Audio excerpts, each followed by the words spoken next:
Assalamualaikum warahmatullahi wabarakatuh. Selamat malam, salam sejahtera bagi kita semua. Semoga kita masih diberikan kesehatan dan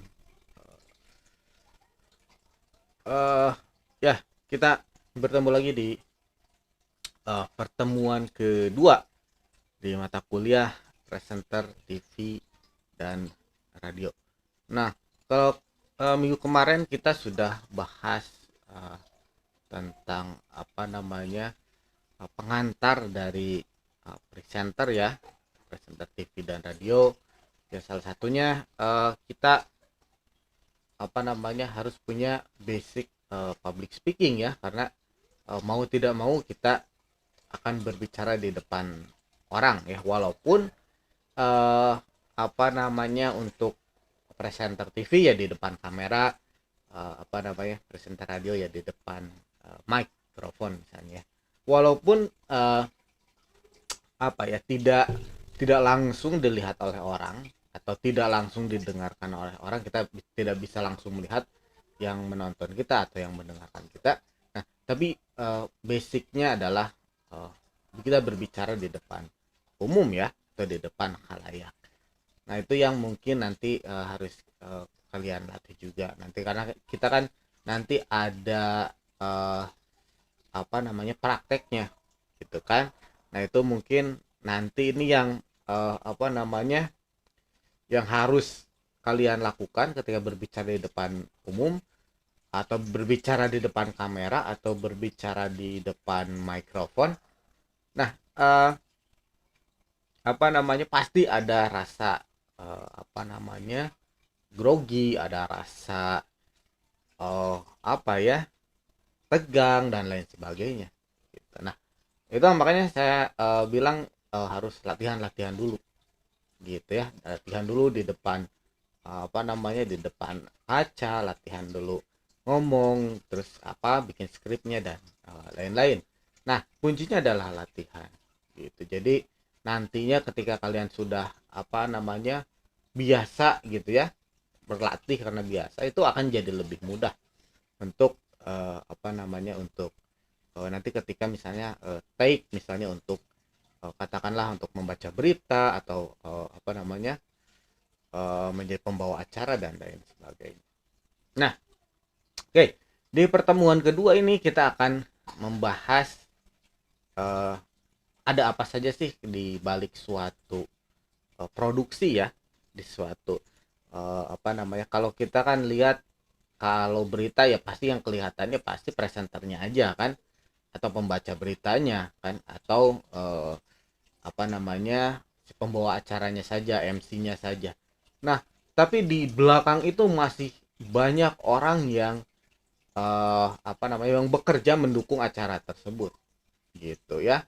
uh, Makanya kita akan melihat bahwa di TV misalnya, di TV atau di radio itu banyak sekali orang-orang yang terlibat dalam suksesnya suatu acara gitu ya, dan setiap orang ini punya fungsi-fungsi yang atau peranan yang berbeda untuk membuat suatu acara menjadi sukses ya. Oke, nah kita akan lihat siapa-siapa saja sih orang-orang di saya belum ada di balik layar ya. Jadi siapa aja sih orang-orang yang turut menyukseskan suatu acara ya. Nah, yang pertama itu ada program director atau pengarah acara.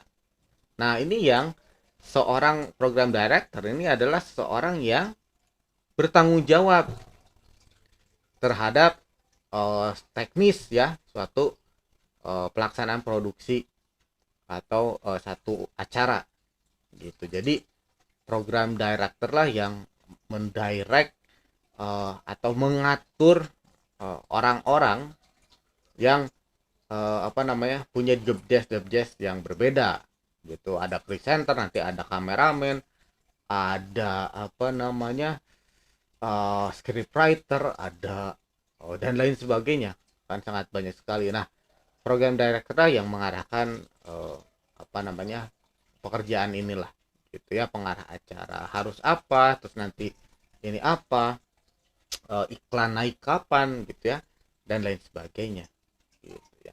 Nah, ada disebut juga apa namanya, kalau ini sutradara gitu ya, seorang yang punya profesi menyutradari program acara televisi baik drama maupun non drama, maupun single atau multi kamera.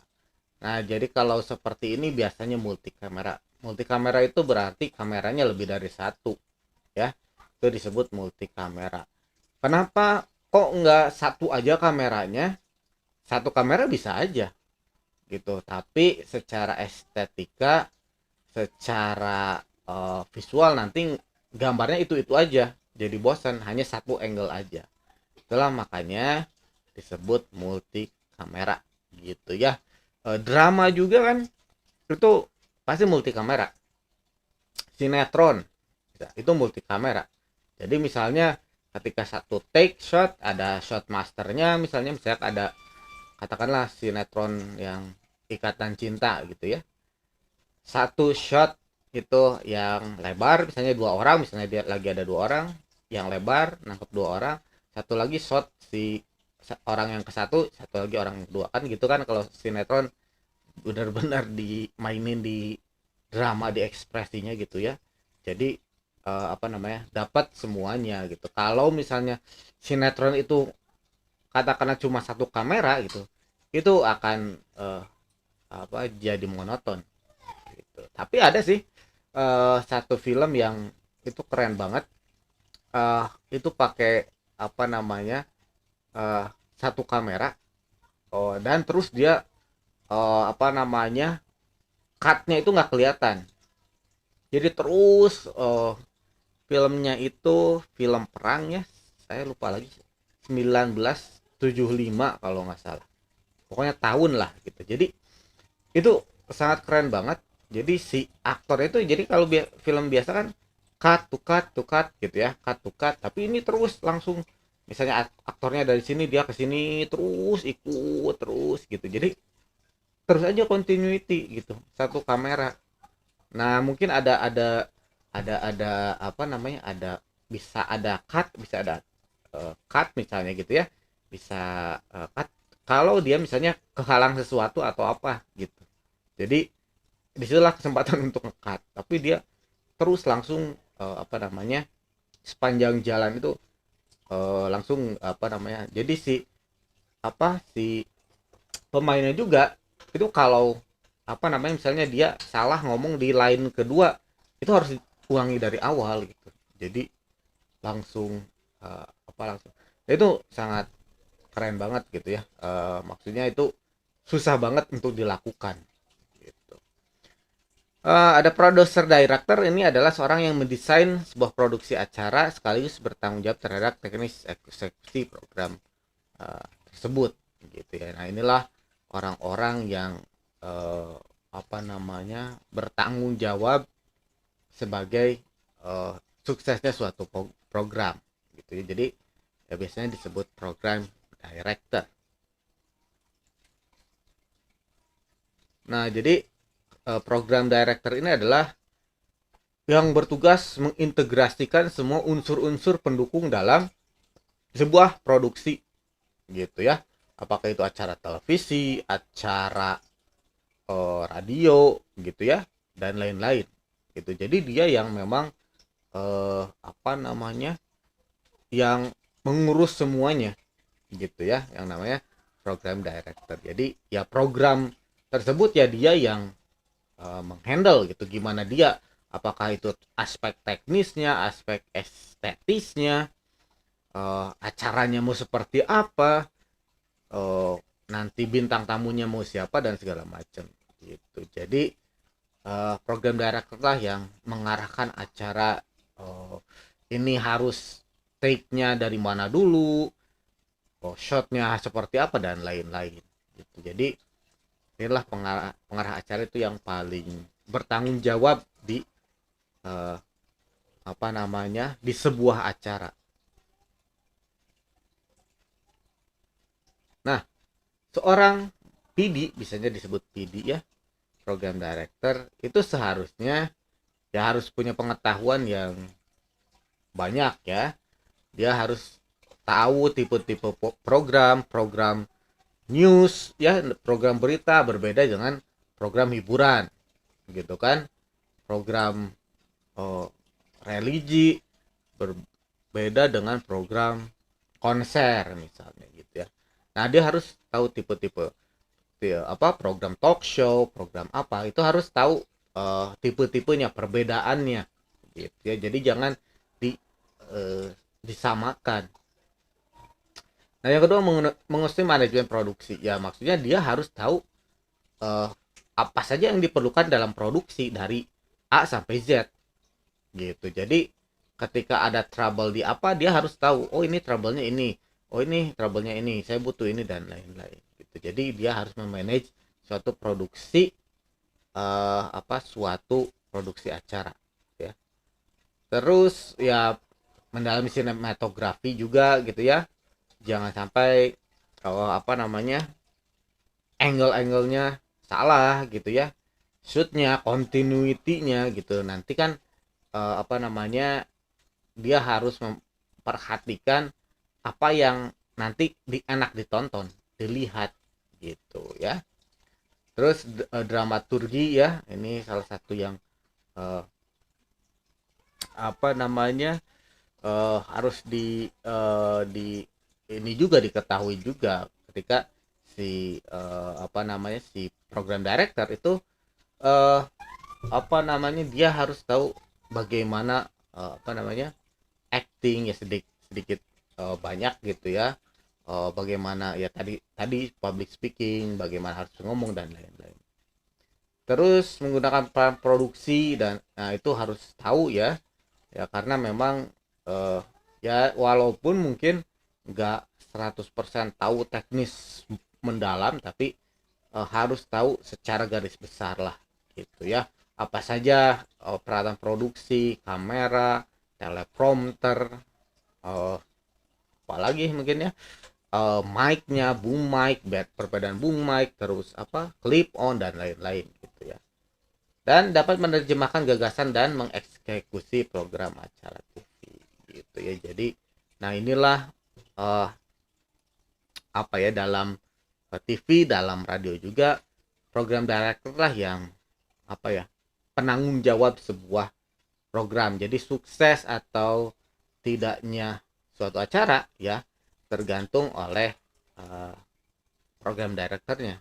Kalau program directornya hebat dalam memblend in sebuah acara, dalam mengeksekusi sebuah acara, dalam menerjemahkan ide sebuah acara, itu acaranya akan sukses gitu. Nah, ini ada tipe-tipe program, biasanya ya kurang lebih di TV ada news, dan entertainment ya. News, berita, talk show, dokumenter, magazine atau feature ya.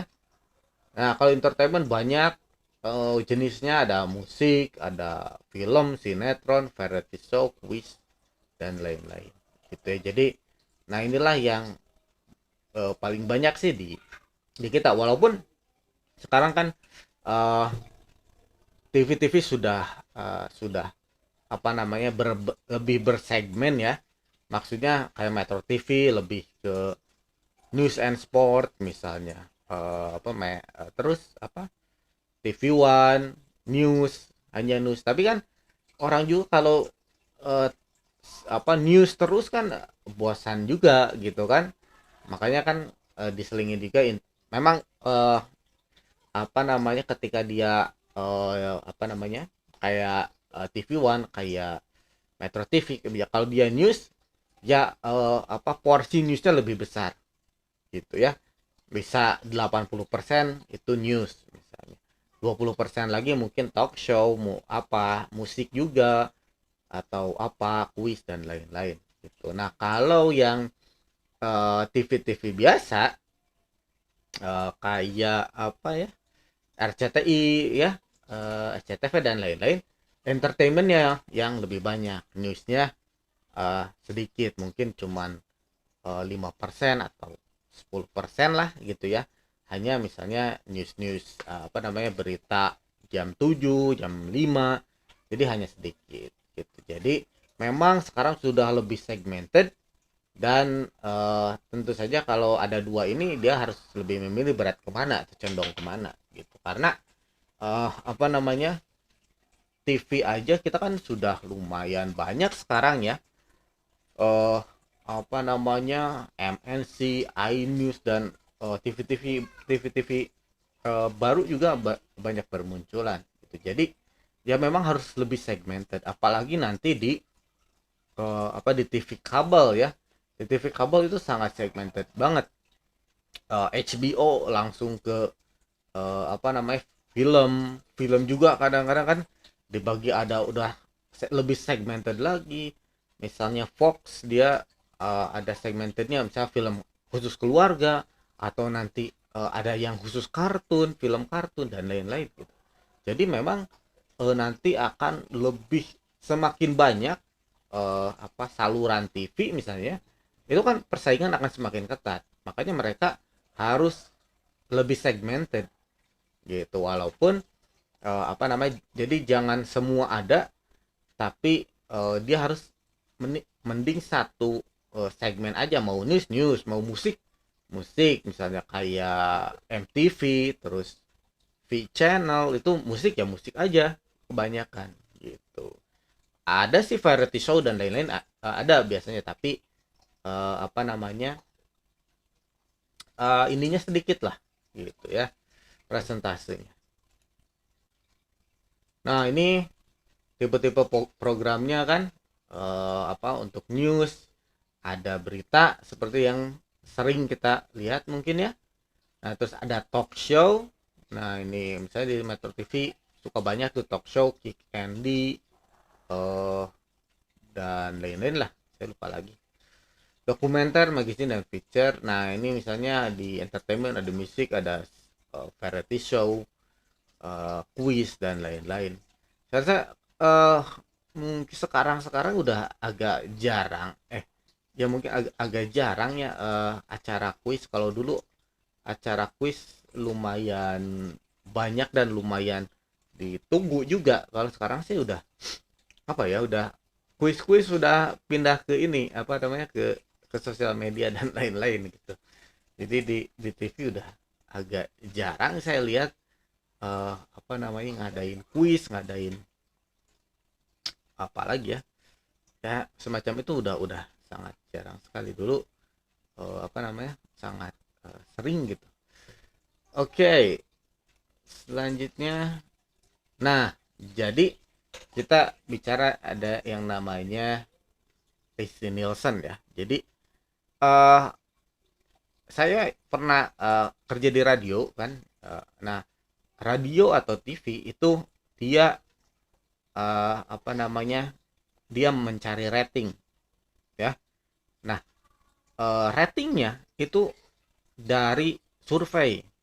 Nah salah satu yang survei yang digunakan itu survei dari Nielsen Nielsen gitu. Jadi ini dianggap lembaga survei yang paling apa ya, paling kredibel gitu. Walaupun saya eh, apa ya, saya juga seumur umur belum pernah disurvei sama Nielsen Nielsen gitu ya. Jadi ya gimana gitu, apakah eh, apa namanya, eh, gimana cara mendapatkan datanya gitu. Nah ini biasanya ada nanti apa namanya, bahkan sampai per jam gitu. Saya juga nggak tahu juga ini gimana sih bisa dapat data yang mendengarkan radio, mendengarkan menonton TV itu sampai datanya per jam gitu. Jadi jam segini sampai jam segini, misalnya jam 7 pagi sampai jam 8 pagi, itu acara apa yang paling banyak ditonton atau paling banyak didengarkan. Itu mereka punya jam 8 sampai jam 9, acara apa yang paling banyak di ini gitu ya. Nah eh, saya agak ini juga ya, bagaimana mereka mensurveinya. Walaupun misalnya orang di survei satu orang kan tidak bisa apa namanya, eh, tidak bisa ngisi misalnya lengkap dari kalau jam 7 saya nonton film ini, jam 8 saya ini misalnya ngisiin. Itu kan biasanya agak-agak susah juga gitu ya. Nah, itu yang ini apa namanya? Ya inilah yang saya nggak tahu seperti apa, tapi ini yang dianggap objektif ya di apa nih oleh orang-orang TV dan orang-orang radio ya. Jadi ini yang dikejar rating AS Nielsen. Nah, ketika suatu program punya rating yang bagus, nah marketing itu bisa jualan, enak jualannya. Katakanlah program apa ya yang apa misalnya program dahsyat TTI misalnya ya, dulu misalnya Raffi Ahmad misalnya ya. Program itu misalnya bagus, banyak penontonnya. Nah, ketika nanti dia masuk ke AC Nielsen, misalnya dulu tuh jam berapa ya, jam 8 atau jam 9 tuh ya acara dahsyat, saya lupa lagi. Nah, misalnya dari jam 8 sampai jam 10 itu acara dahsyat itu misalnya ranking 1 di AC Nielsen yang paling banyak ditonton misalnya ya gitu. Nah, dari data itu yang akan disajikan ke pengiklan gitu. Jadi enak nawarinnya, mau nggak nih misalnya ke ya ke produk lah, mau kemanapun ya, ke Mayora, ke apa brand-brand produk nih, saya punya acara misalnya dahsyat, ini acaranya dari survei SN Nielsen ini paling nomor satu, paling banyak ditonton orang. Kalau anda pasang iklan di sini, iklan anda bakal dilihat oleh banyak orang, maka iklannya akan efektif gitu ya. Nah, maka uh, tergiurlah si apa namanya pengiklan untuk mengiklan di acara itu karena penontonnya banyak gitu ya. Nah, dari sinilah dari survei AC Nielsen ya. Nah, ini apa namanya, ya ini saya nggak tahu juga ya seperti apa namanya ya, ini memang uh, orang TV dan radio menggunakan survei AC Nielsen ya untuk apa namanya mengevaluasi programnya gitu. Jadi walaupun ya itu tadi itu kan harus disurvei gitu ya, kita kita nggak pernah tahu berapa banyak yang mendengarkan radio kita, berapa banyak yang menonton acara kita, itu nggak pernah tahu gitu kan. Nah, kalau di internet, nah ini beda lagi. Di internet kalau misalnya saya live streaming misalnya, saya bisa tahu berapa banyak orang yang menonton live streaming saya kan gitu kan. Jadi datanya udah ada gitu, berapa orang yang apa namanya yang masih online yang menonton, itu saya tahu dari data apa kalau di internet. Tapi kalau di TV, di radio itu susah ketahuannya, tahunya gimana, siapa yang mendengarkan, siapa yang menonton, itu nggak akan bisa. Jadi nah ininya dari survei Nielsen ini gitu. Nah, itulah kenapa apa namanya banyak sekali orang yang, atau bukan banyak orang ya, apa produsen-produsen atau pengiklan itu pindah ke apa media-media digital ya. Karena ya di media digital lebih terukur. Ketika saya beriklan misalnya, saya pasang iklan dilihat oleh berapa orang, terus banyak berapa orang yang ngeklik, berapa orang yang lihat dan lain-lain, itu datanya ada gitu ya. Kalau di TV saya beriklan, apakah saya tahu ini iklan saya ini ditonton berapa orang atau didengarkan berapa orang, itu nggak ketahuan gitu ya. Nah, jadi ada program ini ada SN Nielsen ya, ini disusun berdasarkan bersama stasiun TV ya sebagai bahan untuk klasifikasi. Nah, jadi ya dibuat kategori-kategori dan lain-lain gitu. Jadi memang eh, apa ya, dan ini kita harus beli hasil survei ini gitu, nggak gratisan. Ya lumayan juga apa namanya, harganya, harga survei ini. Jadi kita kalau kita pengen tahu acara apa yang nomor satu dibanding kompetitor kita dan lain-lain, ya kita harus lihat di survei Ascend ini. Nah, ini tipe-tipe program ya dari yang diinikan sama AGBL Nielsen. Nah, kita udah inilah. Nah, kita masuk ke tahapan produksi acara.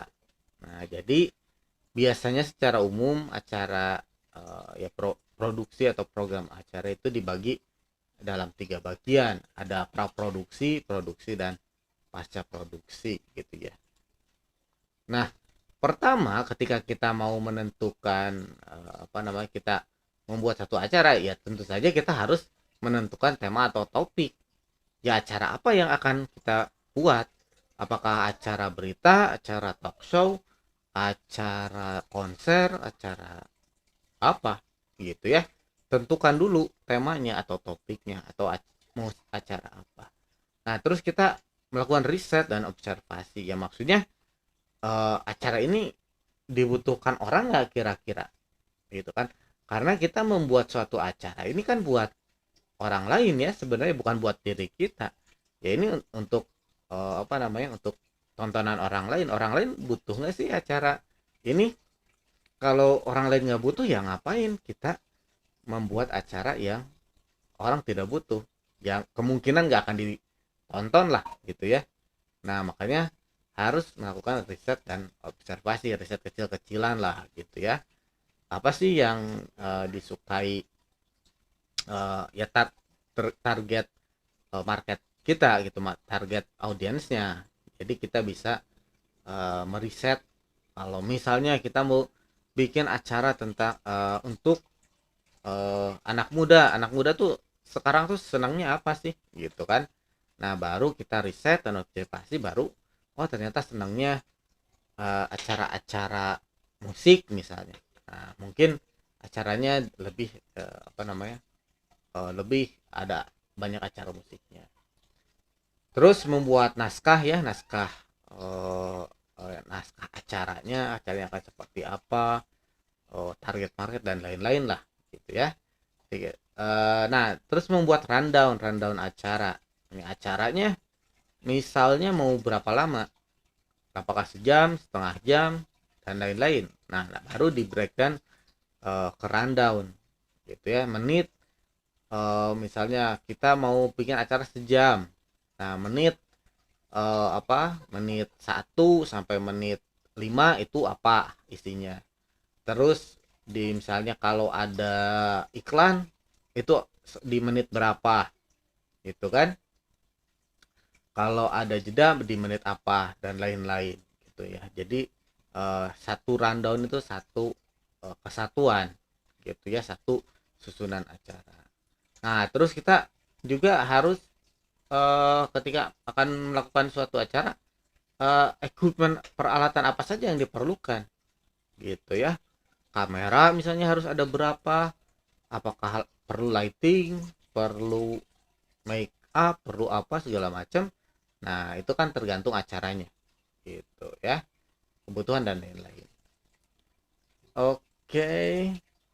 Nah, kita masuk ke produksi. Nah, ketika produksi ini ada 2 cara biasanya, apakah itu live atau taping ya.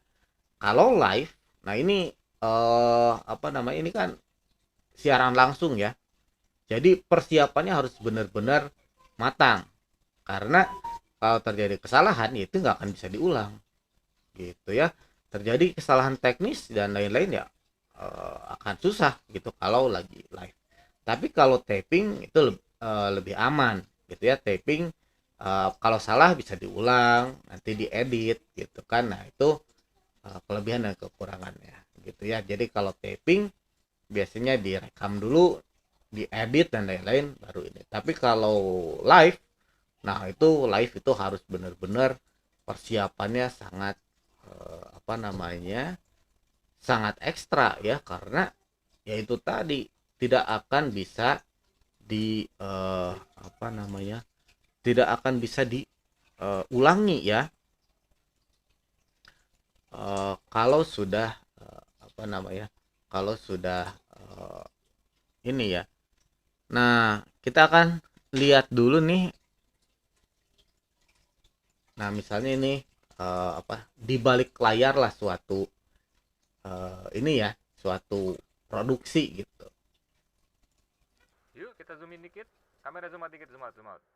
Nah, pas nih. Mari kita mulai teman-teman. Fanny, yuk. Kami selalu Bentar, memberikan Van. yang terbaik Cut, untuk cut, Anda. cut. Sorry, ada yang salah nih. Kita ulang kameranya ya. Zoom out dikit lagi. Fanny, kamu cantik. Gimana ya? Ayo, kita mulai lagi. Oke, Fanny. Yuk. Kami selalu memberikan yang terbaik untuk Anda, walau seberat apapun situasi yang harus kami lalui atau sesulit apapun informasi yang harus kami dapat dan juga sampaikan. Tapi semua itu tidak terasa berat karena kami sangat menikmati pekerjaan kami. Tapi jujur saja ya, tidak semua keseruan yang terjadi selama ini tergambarkan di layar kaca.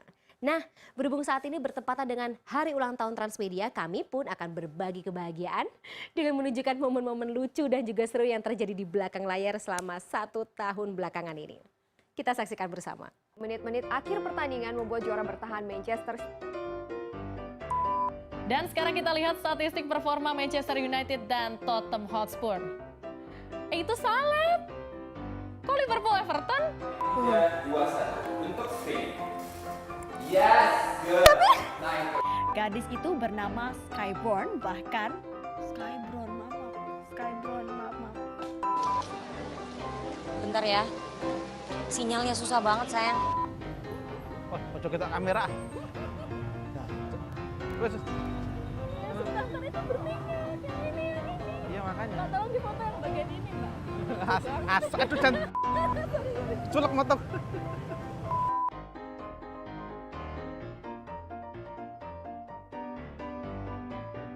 Indonesia. Sarah bisa nggak ya kayak gitu? Tadi tuh beneran nggak sih ada talinya nggak kelihatan? Karena jembatan lengkung ini merupakan Investasi. Air liur yang berlebihan dengan Messi di sini. Polda Metro Jaya menangkap puluhan warga negara asing asal Tiongkok di sebuah rumah mewah yang dijadikan. Dan nanti akan ada hadiah voucher dari CT Corp untuk foto atau video yang paling kreatif. Ditunggu ya. Saya Fanny Maniar pamit undur diri. Selamat malam dan sampai jumpa. Van. Cut. Kita ulang lagi. Panjang-panjang gitu. Yoi, kita ulang dari awal, Van. Kenapa sih? Ada masalah teknis dikit. Disabilitas Van, tidak apa lagi? cut. Van, kita coba mulai ya. Kita mulai ya. Udah nih. Udah. Disabilitas tidak menjadi halangan dalam berprestasi, itulah yang ditujukan oleh seorang pemuda asal Jepang. Nah, itu jadi ya seperti itulah mungkin di tadi ada yang live ya, ada yang typing gitu. Tapi ya itu tadi kalau live memang harus sangat apa namanya, presisi, harus sangat tepat gitu ya. Jangan ada ya kesalahan gitu, karena ya nggak bisa diulang lagi. Nah, kalau misalnya tapping ya itu tadi, tapping bisa di apa namanya, bisa diulang lah berkali-kali karena nanti diedit lagi dan baru nanti ketika saatnya itu ditayangkan. Nah, pasca produksi ketika sudah syuting misalnya kayak tadi, misalnya tapping, nah barulah itu diedit gitu ya. Misalnya berita dibuat dulu narasinya, terus ada voice overnya dan lain-lain, baru nanti diedit, disatukan dengan gambar, ya terus mungkin dievaluasi sama program director dan lain-lain, ada QC, terus diarsip dan etc. gitu. Jadi nah itulah tadi pas produksinya. Sekarang pasca produksinya adalah editing, barulah ketika semua udah oke, baru di apa namanya, nanti mungkin disiarkan atau di play di acara tersebut.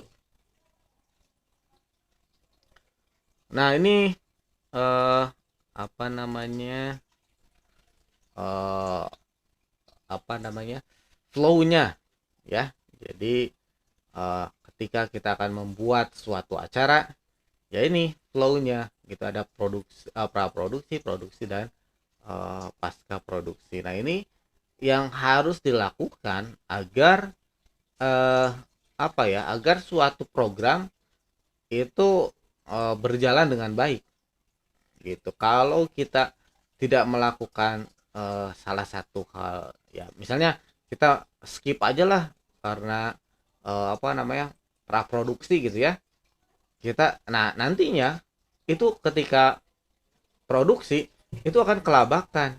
Ini apa namanya, ini rundownnya gimana, ini skripnya gimana, dan lain sebagainya. Nah ini mungkin yang sering juga saya kadang sering temukan ya di suatu acara gitu ya, apa namanya, ketika misalnya IO-nya misalnya, atau misalnya saya lagi ini multimedia, misalnya kita mana rundownnya atau apa, nggak ada rundownnya, bayangkan, atau rundownnya apa namanya, nggak ini gitu, nggak sesuai. Kadang apa namanya, rundown ini begini, rundown yang di sana seperti apa. Jadi apa namanya, kalau terjadi seperti itu akan menjadi acaranya jadi agak kacau lah gitu ya, karena apa namanya, ketika tidak sesuai dengan rundown, jadi kan orang kelabakan gitu, udah ini kok jadi ini, atau jadi ini kok jadi berbeda gitu kan. Nah itu kan menjadi permasalahan. Nah inilah yang harus kita lakukan ketika membuat suatu program acara gitu ya. Mungkin nanti juga di apa namanya, ketika kalian mungkin nanti di membuat suatu acara, ya ini yang tahapan-tahapan yang harus dilakukan gitu ya. Pasca produksi nanti mungkin sudah ada evaluasi ya, mungkin nanti apa sih yang kurang, apa sih yang tadi ada permasalahan atau apa gitu ya, bisa dievaluasi. Nah ini biasanya apa namanya, alur kerja atau apa namanya, inilah untuk di TV ya, ada executive producer, ada produser, ada TD, technical director. Biasanya kalau TD lebih ke teknis ya, dia teknis di lapangan. Kalau program biasanya dia lebih ke ngurusin programnya, ngurusin kontennya lah gitu ya. Apa namanya, dia lebih ke script, desain, talent, host, dan lain-lain. Nah kalau technical director itu apa namanya, lebih ke teknisnya gitu ya, switcher, kamera, audionya seperti apa, lighting, recording, dan lain-lain lah gitu ya. Oke, nah jadi banyak sekali yang terlibat dalam satu apa namanya, dalam satu acara gitu ya. Ada scriptwriter, ada talent, host, make up, dan lain-lain. Karena kan gak mungkin apa namanya, orang apa talent yang gak di make up gitu ya, karena orang pasti ingin tampil bagus ya ketika di TV. Nah ini ada skrip ya, ini sangat penting, karena kalau tanpa ada skrip atau ada naskah itu ya kita kan jadi buta ya, maksudnya kita akan oh ini mau ngapain gitu, atau mungkin apa namanya, apa namanya, apa kalau tidak ada naskah ya nantinya akan gak ada guidance lah gitu. Jadi naskah itu jadi guidance gitu ya, jadi panduan gitu ya, jadi panduan untuk apa namanya, untuk kedepannya si acaranya akan seperti apa, nanti yang harus dibahas apa, yang diomongin apa, dan lain sebagainya.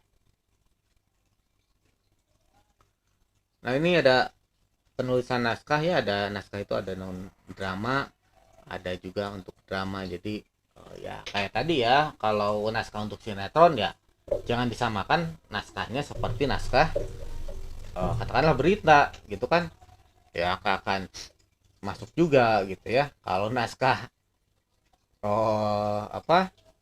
naskah ikatan cinta, gaya penulisannya dipakai untuk news gitu ya, ya nggak akan ini juga gitu ya. Nah, ini tahapan penulisan naskah itu dari ide gitu ya, nanti dibuat sinopsisnya, terus ada treatmentnya nanti seperti apa, dibuat skenario dan di breakdown. Nah, terus nanti dibuatlah storyboard. Storyboard itu adalah sebuah gambaran nanti ketika shootnya akan seperti apa ketika produksi gitu ya. Jadi nanti dibuatlah storyboard, misalnya adegan pertama apa gitu ya, di mana, propertinya apa saja dan lain-lain gitu. Jadi ketika adegan itu nanti udah tahu, dari di storyboard ini adegannya katakanlah di taman, berarti perlu ada apa, perlu lighting, perlu segala macam gitu ya. Jadi itulah yang ini proses penulisan naskah ya. Jadi ada perencanaan, terus ada tahap pra penulisan. Ya mungkin secara garis besar lah gitu ya. Walaupun memang nggak harus selalu nggak harus selalu udah langkah 1 langkah 2 dan nggak seperti itu juga, tapi ya memang ya gimana kita aja sih gitu ya, enaknya melakukannya seperti apa. Tapi secara garis besar itu seperti itu gitu ya, tahap penulisan. Nah, nanti ada sinopsisnya, membuat treatment, terus full script ya. Saya lupa ada full script ya.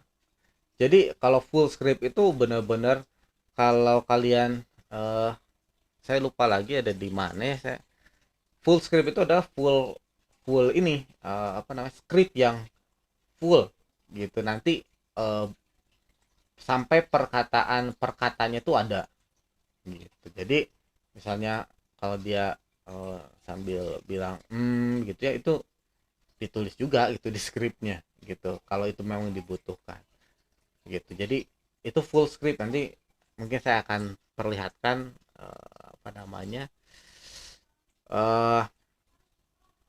bukan storyboard, skripnya gitu ya, skrip full misalnya untuk film ya. Jadi memang detail banget gitu. Nah, ini penentuan topik, ide, melakukan riset ya. Ya kayak tadi, kenapa sih kita membuat acara tersebut gitu, dan lain sebagainya gitu ya. Ini penting nggak orang, atau menarik lah gitu ya, minimal menarik orang gitu. Kalaupun tidak terlalu bermanfaat, tapi misalnya menghibur nggak gitu kan, minimal itu gitu. Kalau bisa menghibur, menarik, aktual, memberikan pengetahuan dan lain-lain, wah itu keren banget. Tapi agak susah juga membuat acara yang seperti itu, karena gini ya, saya rasa saya juga agak, misalnya kalau agak males kalau nonton TV, karena program-program itu enggak, ya kalau menurut saya sih enggak ini program apaan sih gitu ya. Kayak misalnya Facebooker misalnya dulu ya, terus program-program yang kayak gitu-gitulah, yang kayak gitu-gitu. Bagi saya ini apa sih menariknya? Terus misalnya program dulu sahur lagi sahur dulu kan, ya yuk kita sahur gitu ya. Sambil joget-joget, sambil gitu ya, itu kan happening banget. Ya itu misalnya tuh, rumah Uya gitu ya. Ya kayak gitu banyak sekali yang acara-acara yang nggak dirasa-rasa sih nggak banget lah gitu ya. Eh, Kayak si Uya juga misalnya kan yang apa sih yang kayak yang ada pacaran terus si pacarnya selingkuh terus didatengin terus apa sih gitu kan. Ini acara nggak ini banget gitu ya, tapi kenapa ada, ya ada penontonnya gitu. Karena kenapa ada, ya ada penontonnya, ada yang nontonnya. Walaupun misalnya saya nggak suka, tapi orang lain belum tentu gitu kan, orang lain belum tentu nggak suka. Katakanlah sinetron gitu ya. Sinetron saya nggak suka, tapi ibu-ibu suka kan gitu ya.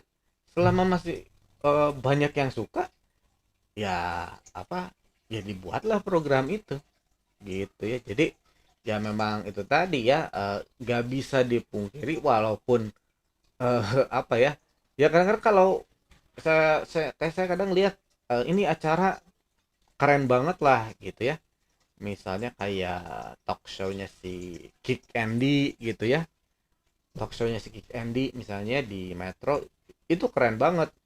Menurut saya apa namanya, menghadirkan apa namanya, orang-orang yang hebat-hebat, kadang misalnya yang unik-unik dan lain-lain gitu ya, human interest banget.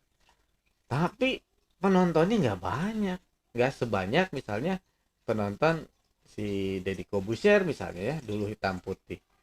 Walaupun saya rasa kalau lihat si bintang tamunya ya nggak ini mungkin misalnya, tapi kenapa dia bisa banyak ditonton ya karena itu ketika misalnya ada yang viral atau apa, dia bisa apa, mengundang orang itu datang untuk hadir di acara tersebut. Jadi ya orang kan, oh ini yang lagi viral itu gitu ya, oh apa namanya, diwawancara lah gitu. Jadi itu mungkin. Nah tapi sebenarnya sih isinya nggak terlalu ini gitu, tapi ya itu tadi ya, orang ya masyarakat Indonesianya lebih suka yang kayak gitu ya. Jadi mohon maaf banget ya, memang apa, kenapa sih ada acara kayak gitu ya, karena banyak yang suka ternyata gitu. Jadi kita nggak bisa memungkiri juga apa namanya, kadang saya agak aneh gitu ya, kok si TV itu bikin program-program yang nggak banget seperti ini, tapi ya itu tadi ya ada penontonnya gitu ya. Ini merumuskan masalah, pengumpahan materi ini ya teknis-teknis aja lah ya, batasan masalah materi dan lain sebagainya gitu. Nah ya terus yang paling penting sih ya tadi ya, terus alur penyajian program dan lain sebagainya. Nah ini apa namanya, konsep Brander Matthews ya, dirumuskan tangga dramatik untuk non drama ya, ini untuk drama introduksi gitu ya, agak pemaparan itu agak menarik, lebih menarik, paling menarik, penyimpulan dan penutup gitu. Jadi ini ya kalau non drama itu ya memang apa namanya, agak-agak susah ya untuk non drama, karena ya harus kegiatan jurnalistiknya harus bagus banget lah gitu ya. Nah mungkin itu tadi apa namanya, kita sudah bahas apa namanya, orang-orang yang berada di balik layar ya, ada siapa saja, terus pekerjaannya apa aja